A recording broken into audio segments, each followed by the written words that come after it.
sangat dipengaruhi oleh mode atau cara persalinan yang dilakukan. Yes, benar. Nah itu masalahnya kan nggak bisa diulang ya. Iya, benar. Samping itu juga yang sangat penting juga adalah bagaimana mempersiapkan birthing-nya nih. Itu kan setiap ibu ingin yang terbaik kan, Iya, untuk bayinya, untuk anaknya. Aku pikir hanya kayak alergi atau ternyata sampai diabetes ya. Ada penelitian yang meneliti sampai ke diabetes, dan bahkan sekarang udah mulai dikaitkan dengan kemungkinan resiko autis.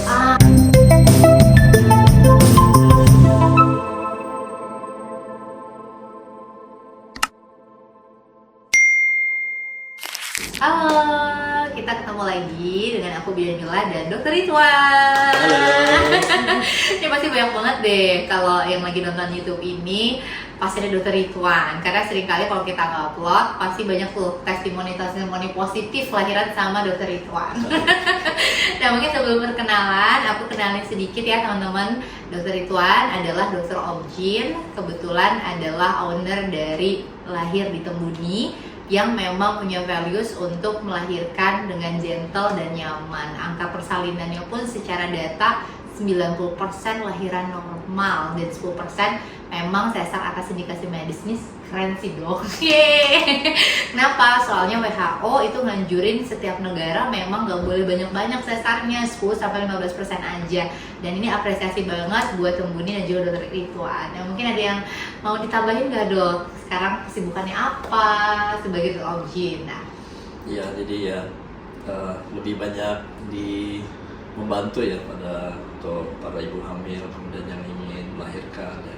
Kita berfokus untuk bagaimana bisa memberdayakan para ibu hamil ya, untuk bisa dapat untuk hasil yang lebih baik ya, sehingga bisa mendapatkan merasa mendapatkan kepuasan tersendiri ya, untuk menjalani proses kehamilannya. Tentu kan harus bahagia gitu ya.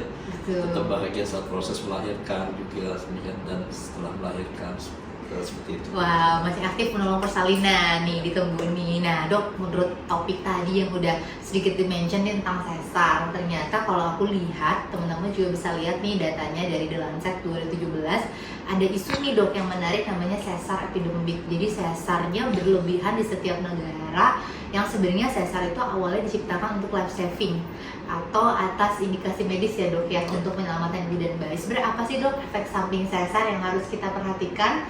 Karena sekarang banyaknya, kalau dari beberapa jurnal, contoh aja nih di Cina, nanti kita tambahin jurnalnya tuh banyak request sesar dok. Karena dari jurnal ini disampaikan, satu, ibu merasa lebih safe ketika sesar. Yang kedua, ibu merasa lebih less pain ketika kalau sesar. Yang ketiga, dari jurnal ini disebutkan ternyata kesehatan bayinya katanya jauh lebih baik. Tapi sebenarnya gimana sih dok menurut penelitian? Itu kan baru asumsi nih dari si perempuannya dan keluarga. Kalau dari studi dan medisnya gimana dok? Kira-kira efek sampingnya? Seharusnya tidak demikian ya, karena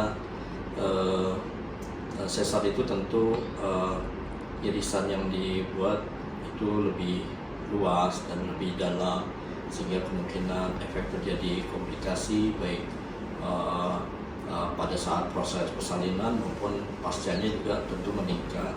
Misalnya terjadi proses perdarahan, karena dengan mengiris rahim tentu rahim itu kan pembuluh darahnya sangat banyak sekali, sehingga jumlah perdarahan yang keluar tentu bisa sangat jauh lebih banyak daripada proses persalinan normal. Justru malah lebih beresiko berarti ya pendarahannya dok? Tentu ya. Okay. Jadi estimasi perdarahan yang keluar saat proses persalinan normal itu sesar itu jauh lebih banyak daripada persalinan normal. Dan juga resiko kayak yang sering dihadapi di tempat praktek adalah bahwa kayak infeksi luka operasi itu akan sangat jauh lebih sering terjadi pada operasi sesar dibandingkan dengan normal. Oke, kalau dia bilang gini, Mbak, tapi kan perineum kalau kita lahir normal juga robek, itu juga bisa luka infeksi. Nah itu gimana tuh dok? Emang ada bedanya yang rahim dan si perineum tadi? Karena sekarang banyak yang suka nanya kayak gitu juga dok. Betul. Tapi pada kenyataannya memang angka terjadi infeksi luka jalan lahir itu jauh lebih rendah daripada infeksi akibat luka operasi. Dan juga antibiotik yang dibutuhkan tentu artinya membutuhkan lebih sering antibiotik, pemakaian antibiotik pada operasi dibandingkan dengan persalinan normal seperti itu. Oke, wow, ternyata banyak juga yang harus pertimbangkan. Ada lagi nggak dok? Yang agak mengkhawatirkan saat ini adalah dengan tingginya angka sesar, resiko untuk mengalami terjadinya plasenta akreta itu akan jadi sangat meningkat. Wow. Bahkan ya di banyak negara itu menjadi suatu concern sendiri karena tingginya angka sesar itu menyebabkan suatu kondisi di mana plasenta itu bisa melekat demikian dalamnya di dalam dinding rahim sehingga sangat sulit terlepas secara natural, bahkan sampai harus dilakukan pengangkatan rahim ataupun operasi yang lebih sulit demikian, sehingga dan itu memang sangat berpengaruh pada jumlah atau seberapa sering dilakukan sesar. Oke. Jadi plasenta itu harusnya 30 menit lahir, ini nggak lahir ya dok? Betul. Karena melekat dalam itu bisa resiko pendarahan. Betul. Dan mengangkatan rahim. Ya, tidak mudah hanya dengan sekedar dipisahkan seperti biasa. Jadi yang betul-betul melekat cukup dalam di dalam dinding rahim. Baru tau, karena kalau insisi rahim itu kan jadi rahimnya tidak bernutrisi dengan baik, semakin sering dia akan mencari ke rahim yang paling dalam gitu ya dok ya? Betul. Oke, wow, amazing. Kayak baru banyak yang tahu deh dok. Iya. Terus ada lagi nggak dok? Kemudian misalnya dari, tentu kalau misalnya udah sesar kan kemungkinan untuk bisa persalinan normal kembali tentu akan lebih sulit ya. Bukannya tidak mungkin, tapi tentu chance-nya lebih berkurang dibandingkan kalau untuk persalinan normal. Yes. Malah kalau normal kan tentu malah akan lebih mudah untuk hamil-hamil berikutnya itu untuk bisa melahirkan normal kembali. Oke. Kalau lifespan gimana dok? Beneran lifespan nggak kalau sesar? Kan banyak tuh yang karena udah ada eras, jadi ya bisa berkurang nyerinya gitu. Nah itu gimana dok sebenarnya?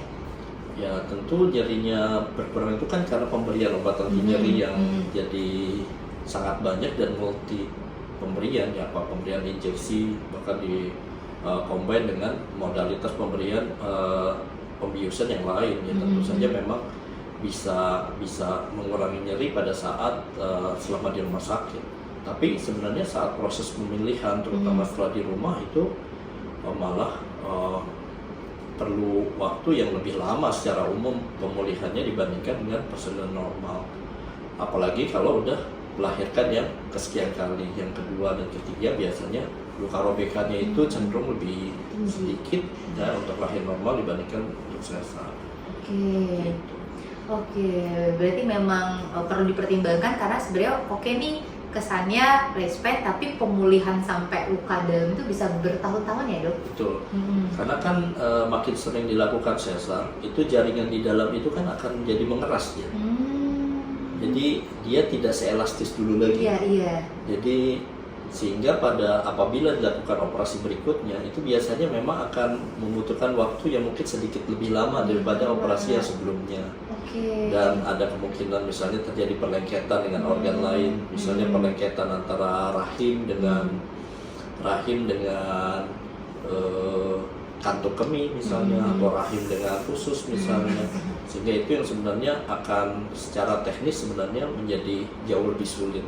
Jadi makin sering dilakukan sesar, kemungkinan untuk terjadi komplikasi memang akan makin meningkat.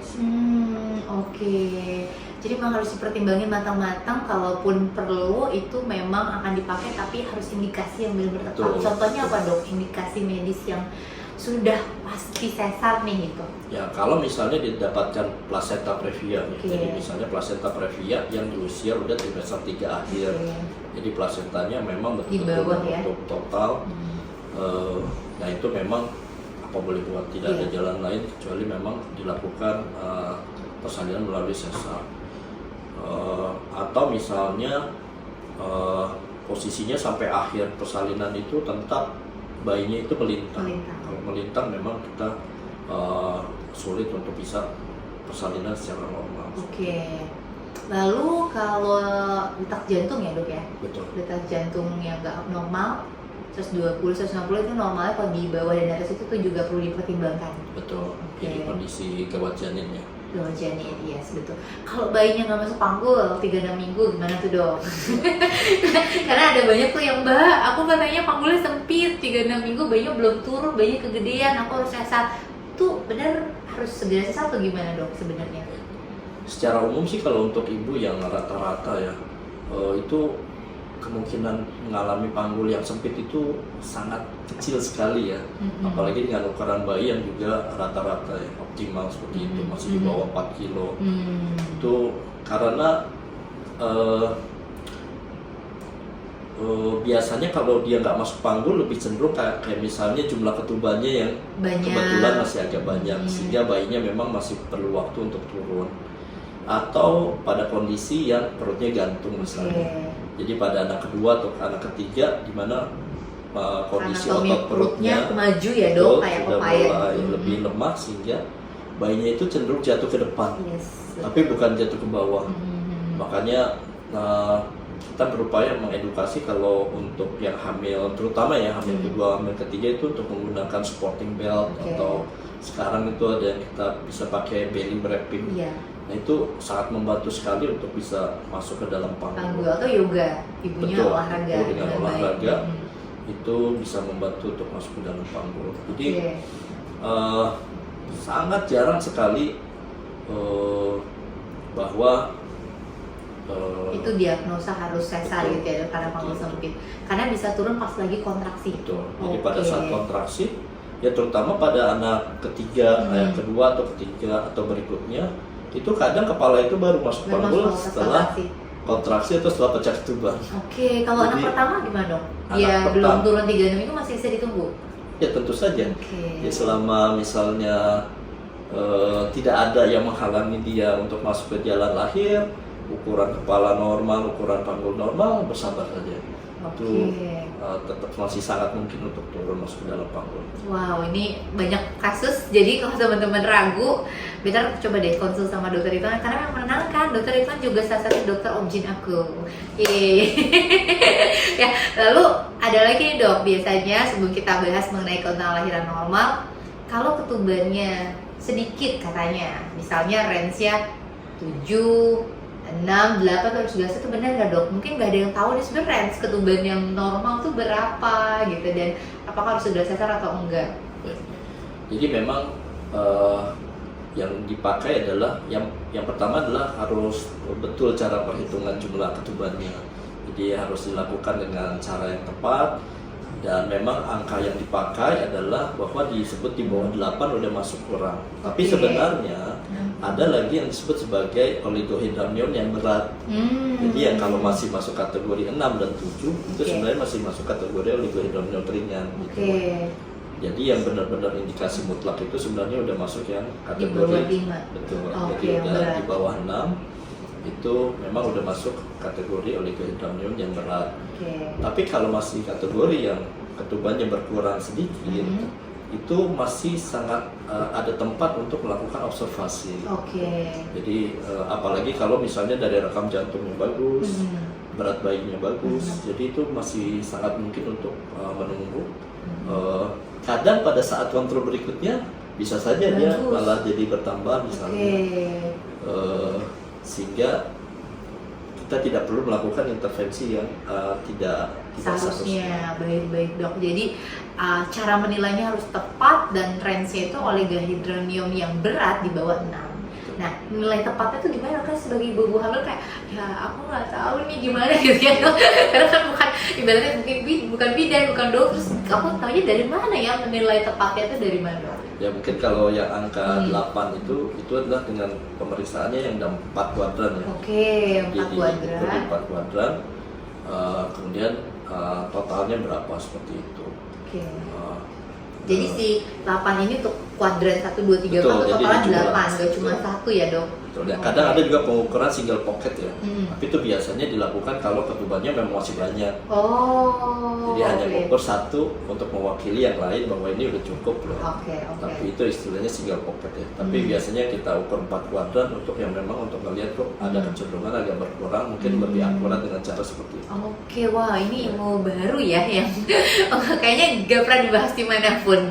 Jadi kalau teman-teman masih banyak pertanyaan, langsung aja konsul sama Dokter Ipuan nih di Tembuni. Terus kita juga bahas nih dok, keuntungan lahiran per vaginam ya, atau lahiran normal yang kadang kita nggak ketahui oh ternyata benefitnya sebanyak itu. Karena kalau Tuhan udah kasih jalannya vagina, pasti Tuhan punya maksud baik ya. Kenapa sih harus kita perjuangkan lewat sini? Apa aja sih dok sebenarnya yang kita perlu tahu bahwa inilah keuntungan lahiran normal? Oh, lahiran normal itu banyak banget keuntungannya. Mulai mungkin yang kita bahas mulai dari berkaitan dengan irisan ya yang atau robekan yang muncul akibat proses lahirannya ya. Jadi kayak misalnya kalau lahiran sesar kan ya irisannya itu sangat lumayan luas ya, bisa sampai 15 cm. Dan yang diiris itu lapisannya ya sangat banyak. Mulai dari kulit, kemudian ke lemak, kemudian ngebuka lagi namanya lapisan fasia, kemudian kita membuka lagi otot, itu baru ketemu, kemudian kita buka lagi peritoneum, selesai itu baru ketemulah rahim. Nah rahim juga harus diiris. Rahim itu harus diiris juga untuk bisa mengeluarkan bayinya. Jadi kita membuat luka di rahim tersebut, di mana rahim itu pembuluh darahnya sangat banyak sekali, apalagi masih sementara hamil, pembuluh darah masih sangat besar. Sehingga resiko perdarahan yang muncul akibat proses tindakan operasinya sendiri itu sebenarnya memang sudah kemungkinan komplikasi yang muncul lebih banyak seperti itu. Sementara kalau robekan yang terjadi akibat proses persalinan normal kan secara umum itu sangat sedikit gitu, sehingga perdarahan yang terjadi juga sedikit, proses penjahitan juga sangat singkat, kemudian juga pemulihannya lebih cepat, kemudian kemungkinan infeksinya juga bisa lebih kecil, sehingga ibunya juga akan bisa lebih cepat beraktivitas seperti biasa, karena selesai lahiran kan dia bukan selesai gitu aja ya, dia harus ngurus babynya, harus nyusuin, tentu butuh bisa segera pulih gitu loh. Nah itu dari satu sisi. Nah dari sisi lukanya juga tentu berkaitan juga dengan nantinya pada saat proses melahirkan yang berikutnya juga, dimana kalau misalnya karena udah pernah sesar kemudian terpaksa harus dilakukan sesar lagi, maka secara umum itu akan menjadi lebih sulit sebenarnya dibandingkan dengan waktu sesar pertama kali.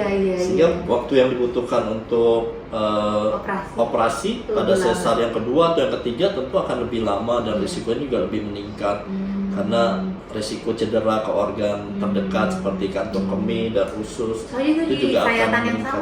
Betul, jadi sayatan yang sebelumnya.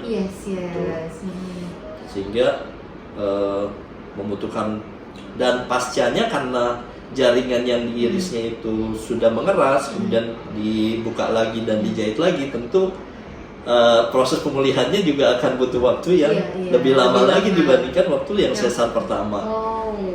Gitu. Jadi itu belum lagi juga karena kita membuat luka di dalam rahim, sehingga ada kemungkinan untuk terjadinya defect di rahim ya, sehingga memungkinkan terjadinya pelekatan plasenta yang bukan di tempat yang seharusnya, dan pelekatannya itu sangat dalam sehingga akan sangat sulit untuk dilepaskan. Tadi ya dok ya? Betul, yang akhirnya bisa meningkatkan resiko baik buat terutama untuk ibunya ya, untuk ibunya dan bayinya seperti itu. Itu baru dari satu sisi tuh, baru sisi ya, dari banyak banget lukanya aja ya. Kemudian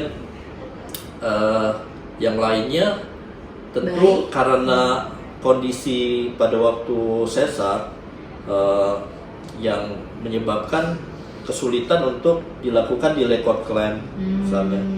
Sementara delay cord clamp sendiri itu ya dari WHO itu dianjurkan Minimal. 3 menit. Oke. Tujuannya adalah supaya bayi itu mendapatkan asupan zat besi yang masih cukup, yang itu akan sangat berpengaruh pada perkembangan kecerdasannya, karena tidak ada waktu yang kosong gitu loh. Jadi bayi itu tetap mendapatkan zat besi yang cukup gitu loh, selama masa-masa krusial di awal-awalnya tersebut, sehingga itu sangat mempengaruhi kecerdasan bayinya. Kemudian juga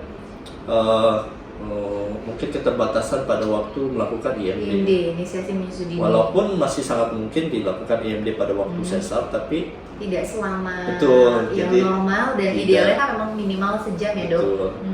Bahkan kadang ya tidak sampai yang skin to skin contact, jadi mungkin masih kurang optimal dibandingkan kalau bisa melahirkan normal. Sedangkan IMD itu berpengaruh dengan ASI. Betul, jadi, seperti kita tahu ya bahwa efek dari atau keuntungan dari IMD salah satunya adalah bahwa keberhasilan menyusuinya akan makin meningkat. Betul, sampai 80% malah kalau menurut data. Di samping itu juga terjadi pertukaran bakteri. Jadi proses pertukaran bakteri baik, jadi bayi itu lebih banyak mendapatkan bakteri baik dari ibunya dibandingkan dari lingkungan di rumah sakit. Nah itu yang kita akan bahas khusus ya mengenai mikrobiom ya. Sekarang itu penelitian menjadi makin banyak nih penelitian tentang mikrobiom ini, perannya terhadap bayi atau anak tersebut nantinya, bahwa ternyata saat ini sudah banyak penelitian bahwa dengan persalinan normal bayi itu akan mendapatkan mikrobiom dari vagina gitu, sehingga itulah yang akan menjadi bakteri untuk bayi tersebut gitu loh. Awal mula bakteri baik itu didapatkan dari ibunya, dan ternyata hal itu diteliti luar biasa efeknya untuk ke masa berikutnya, bahwa daya tahan tubuh bayinya jauh lebih bagus, mencegah alergi. Kemudian ternyata resiko bayi tersebut atau anak tersebut nantinya mengalami diabetes itu bisa yang lahiran dengan sesar itu lebih tinggi dibandingkan dengan normal. Oh, sampai ke diabetes, Dok? Betul, sampai ke diabetes. Gue pikir hanya kayak alergi atau ternyata sampai diabetes ya. Ada penelitian yang meneliti sampai ke diabetes, dan bahkan sekarang udah mulai dikaitkan dengan kemungkinan resiko autis. Aku pernah baca penelitiannya, kamu tampilin juga. Dan itu baru awal-awal penelitian, dan saya yakin bahwa penelitian akan makin berkembang ke arah mikrobiom. Karena sebenarnya ternyata banyak penyakit yang muncul ini masalahnya sebenarnya di mikrobiom itu. Dan ternyata mikrobiom itu sangat dipengaruhi oleh mode atau cara persalinan yang dilakukan. Nah itu masalahnya kan nggak bisa diulang ya. Itu kesempatan yang hanya sekali yang harus dimanfaatkan. Oleh karena itu memang perlu betul-betul dipertimbangkan, masak-masak mengenai putusan untuk cara melahirkannya seperti itu. Wow, ini aku pernah baca juga dong metode penelitian yang tadi dokter bilang tentang mikrobiom sampai mencegah autis, itu penelitian udah bagus sampai systematic review dan meta analysis. Jadi tuh kayak penelitian paling tinggi ya metodenya, dan wah keren banget dong sampai segitunya ya. Lalu kalau di lahir normal tuh kalau nggak salah ada kompresi dada, Dok. Kalau dia lahir lewat vagina, ada kompresi dada, kan isinya masih cairan paru-parunya. Karena ada jalan lahir yang agak ngepas, terus dia dapat kompresi dada dia nafas, itu bisa mengurangi depresi pernafasan ya, Dok. Karena sepertiga cairan dari paru-parunya bisa keluar, itu bener nggak, Dok? Iya, luar biasa, itu betul sekali. Jadi karena proses melahirkan normal itu memang sudah dibuat sedemikian rupa sehingga cairan yang kan tadinya bayi di dalam rahim, di dalam selaput ketuban ya, kemudian ada cairan ketuban, tentu ada cairan itu masuk ke saluran nafas.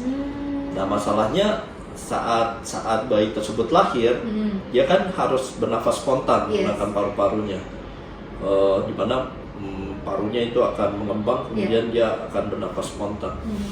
Nah, tentu seharusnya cairan tersebut kan makin banyak yang keluar, maka resiko bayinya mengalami gangguan pernapasan akan jauh lebih kecil.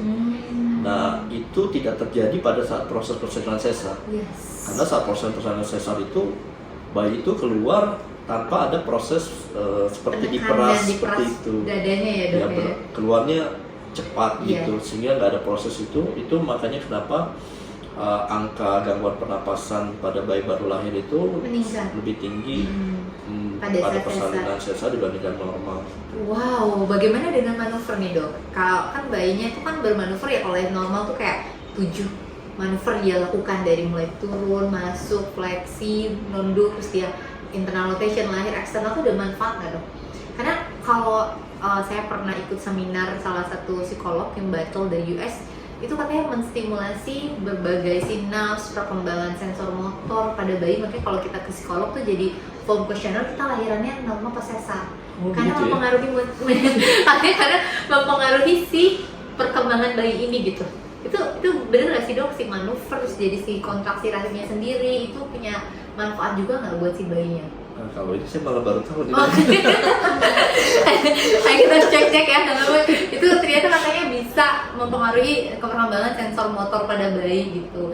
Dan memang kalau kita lihat di CC sendiri dok menunda, menjepit dan menunda memotong tali pusat itu ternyata WHO juga rekomen 3 menit tadi ya dok ya? Ya paling nggak minimal 3 menit. 3 menit, nanti kita kasih tahu ada di belakang short term, long term manfaatnya. Nah kalau tunggu di sendiri tuh 1 jam ya dok ya? Artinya kita membiarkan aja ya, maksimalkan seberapa lama. Walaupun sebenarnya pulse-nya sendiri kan sebenarnya sudah berhenti di menit di bawah 10 menit biasanya sih rata-rata sudah berhenti ya. Cuma ya sambil IMD mungkin ya sambil dibiarkan aja kalau masih. Iya segitu, karena syaratnya cuma 2 nih, ibunya sehat, bayinya sehat sebenarnya dok ya. Iya. Tetapi kalau operasi sesar terkadang sistem karena dingin ruangannya jadi nggak terlalu bisa lama gitu ya dok. Dan kedua kadang dokter anak ingin buru-buru ngecek kondisi bayinya, mungkin khawatir sehingga agak sulit untuk menerapkan ini pada saat operasi, termasuk IMD. Kenapa 1 jam? Karena dia harus scrolling mencari puting ibu, dan itu kayaknya perilaku bayi berlahir baru mulai muncul di menit ke-50.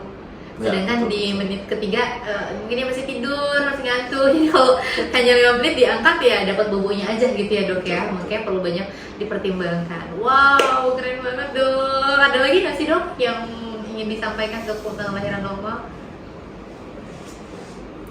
lagi mikir Kayak udah semua sih ya.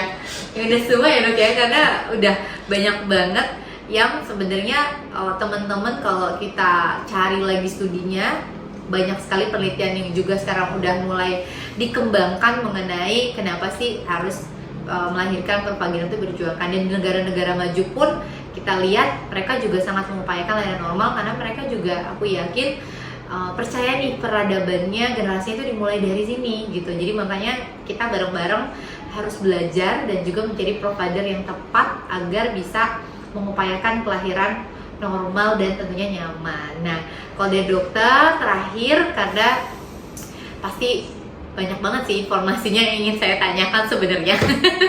Tapi karena waktu kita terbatas, kira-kira apa sih dok tipsnya biar kita bisa melahirkan dengan normal dan juga nyaman?